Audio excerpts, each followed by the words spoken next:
Susubukan natin tong Wheeler 1H drive na impact wrench.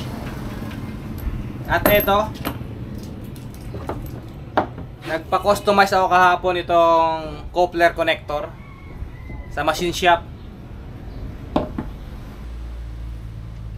At habang kinatalikod ka ni Kabulkit, sana maintindihan nyo tong sasabihin ko sa inyo na tayong mga nasa vulcanizing business, kapag kumikita na ang negosyo natin, paunti-unti ay magtabi tayo ng ating kita para makapag-upgrade tayo ng kagamitan.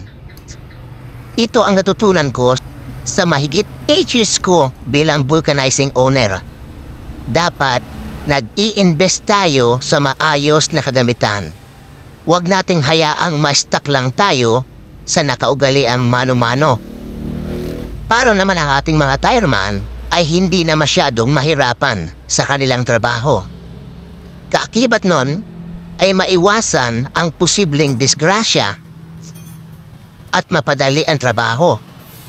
At kapag ang shop mo ay kumpleto sa maayos na kagamitan, sigurado, dadami ang customer mo at sila na mismo ang magkukwento sa kapwa nila na doon datay ganito magpagawa.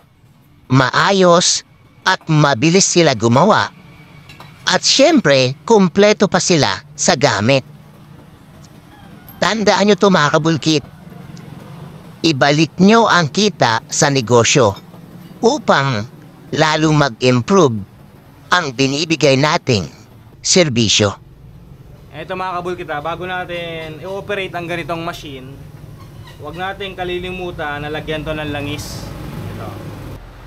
Ang impact na to ay MH105 na merong torque power na 6,800 Newton meter. Sobrang lakas ng 1-inch impact na to na rebrand ni Wheeler Power Tools. Tingin kayo sa Lazada at Shopee kung meron kayong mahanap na parehong kalakas nito na maikumpara ko ang parameters. Sa sunod, susubukan natin to pag may nagpagawang heavy customer. Ngayon, subok lang muna kung gagana. Hindi na tayo magmano-mano pa kasi ito na. Ayan.